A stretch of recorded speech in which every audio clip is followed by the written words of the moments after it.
Avec cette question, comment l'intelligence artificielle va-t-elle transformer le cinéma africain? Avec nous pour en parler, Ouda Lazar, bonsoir. Bonsoir.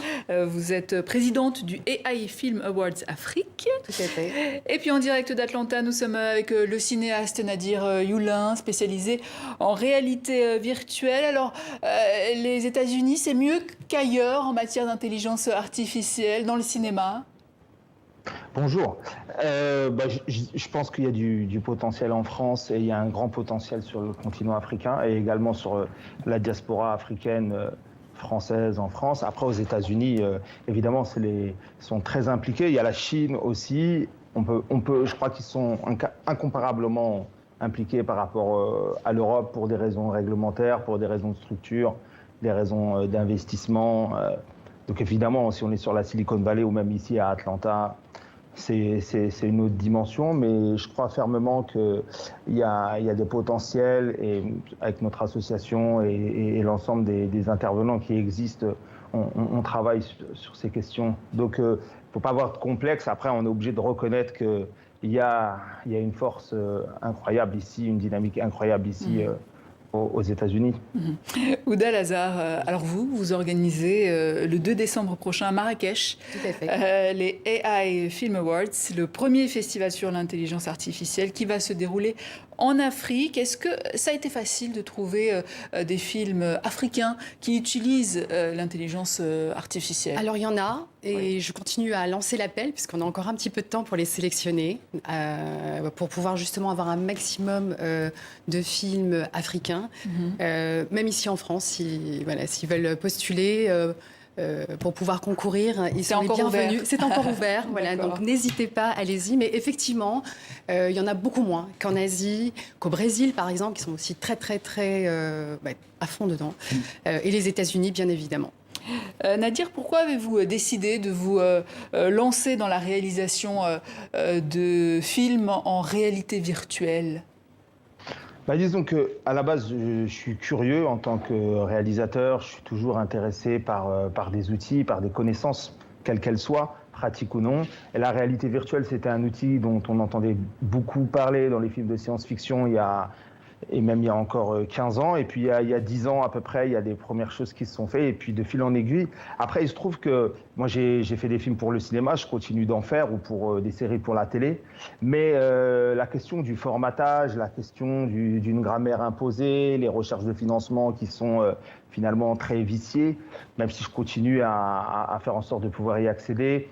Moi, j'avais besoin de liberté et de créativité. Et également, en réalité virtuelle, concrètement, si on parle du sujet France ou Afrique, c'est encore une chasse gardée encore plus importante que dans le cinéma. Pour voir un Noir ou un Français nord-africain ou nord-africain en réalité virtuelle, il faut se lever très très tôt, un 30 février concrètement. Et moi, j'avais envie de raconter des histoires qui me semblaient importantes et qui sont aussi au service, qui peuvent servir des éléments de prévention. C'est pour ça que là, par exemple, le dernier film, Le Vide, il participe à la prévention des risques en immersion, tout en étant un film de fiction au sein duquel on est immergé, on regarde à 360. Et ça, c'est nouveau. Et le but, c'est justement, par ce biais-là, faire découvrir les technologies et les opportunités qui existent de création. Parce que notre but, c'est pas de rester des consommateurs des technologies qui viendraient des États-Unis ou de Chine. Le but, c'est de pouvoir être producteur, de pouvoir être force de proposition. Et en Afrique, juste je vais faire une petite parenthèse, on a remarqué que sur Coursera, qui est une plateforme qui propose des cours de Stanford, de robotique, de VR, d'IA, et qui est libre, eh bien, les plus grands participants, le plus grand nombre venaient d'Afrique et avaient moins de 18 ans. Et ça, pour moi, c'est révélateur. Et je pense que dans les banlieues françaises également, dans les zones rurales, et c'est ce à quoi on s'attaque avec notre consortium d'associations, de plus de 300 associations de terrain en France, c'est de diffuser ces opportunités, diffuser ces technologies-là de manière pratique et expérimentale, parce que c'est pas pour nous. C'est pas pour nous, on est là pour le casser. Voilà. Concrètement, la fracture numérique, c'est un nid de poule qui devient le Grand Canyon.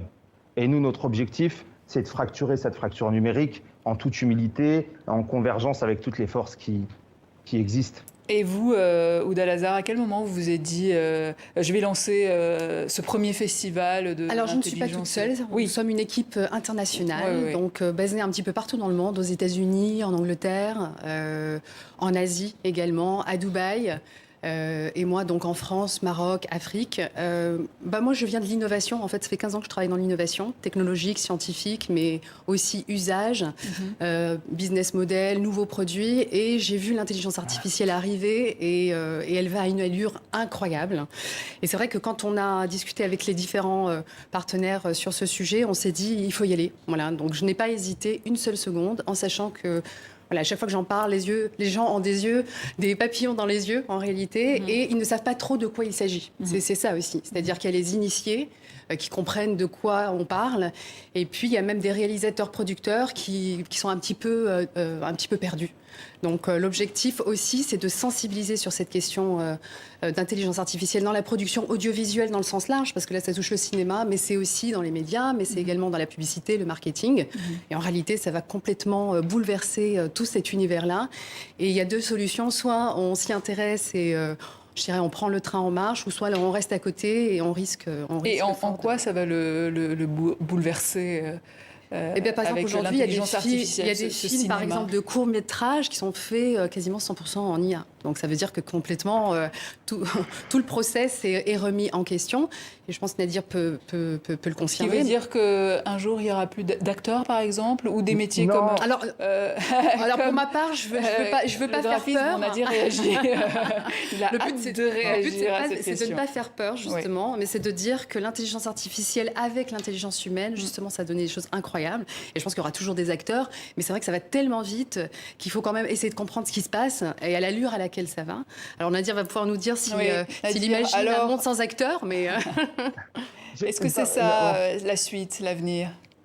Le film que je réalise actuellement à Atlanta, il est fait à 60% d'images réelles et à 40%, et c'est un long métrage, à 40% d'intelligence artificielle. Et il y a des vrais acteurs et en fait, il y a des convergences. Je ne crois pas qu'il y ait une question de remplacement d'acteurs. On a envie de travailler avec des êtres humains. Par exemple, moi, en tant qu'artiste indépendant, je peux faire des choses avec l'IA que je ne pouvais pas faire avant pour des raisons structurelles, des raisons de budget. Je peux passer 2 mois à me former sur une IA.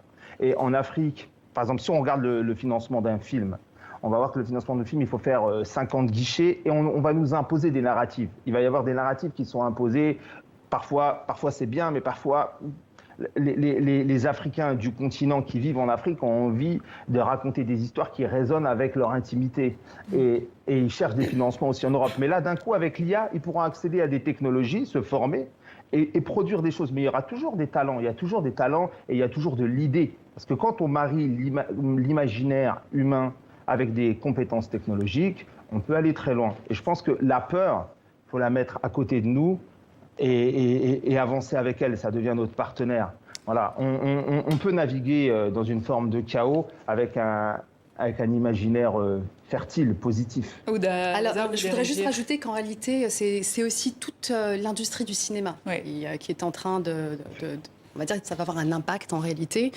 Moi, je suis un petit peu dans les prospectives aussi, parce que l'idée du festival, c'est forcément c'est de sélectionner les films, de remettre des awards aux sélectionnés en fonction des catégories, etc. Mais c'est aussi de réfléchir. Donc, il y a une masterclass, mais il y a aussi des conférences et un panel avec lesquels on va essayer de répondre à toutes ces questions sur quel va être l'avenir du cinéma dans cette nouvelle configuration.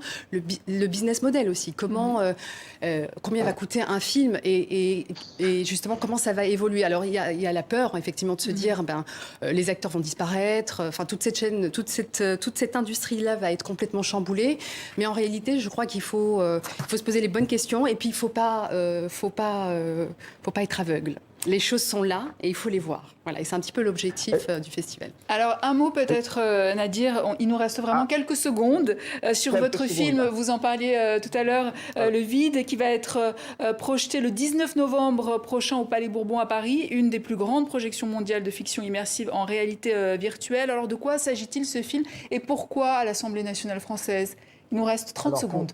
Le film nous plonge en immersion dans les conséquences d'une rixe entre 2 bandes de jeunes. C'est basé sur des faits réels. Et il y a également, c'est un film de fiction, mais il y a également des témoins endeuillés, des témoins touchés par ces questions-là qui témoignent. Et l'idée, c'est la paix qu'on va donner à nos jeunes, c'est la paix qu'on va retrouver dans la société. Donc le but de ce film, qui est un film de fiction, c'est de pouvoir faire le tour de la France et plus d'ailleurs pour montrer aux jeunes qui sont tentés par leur pulsion à un moment donné, quand on a entre 12 et 18 ans, des fois plus, dire attention, la réalité de la prison, la réalité de quand tu deviens un assassin, voilà ce que c'est. Merci voilà. Nadir. J'en profite pour vous inviter toutes les deux le 19 novembre. Avec plaisir. À Marrakech, on sera à Marrakech également. Voilà, j'en profite pour inviter le 2 décembre à Marrakech. Venez nombreux et postulez, n'hésitez pas. J'imagine qu'on aura toutes nos coordonnées. Merci. Venez nombreux. Merci Ouda Lazar et merci à vous, Nadir Yulin, réalisateur spécialisé en réalité virtuelle. Excellente suite de programme à vous tous et à demain.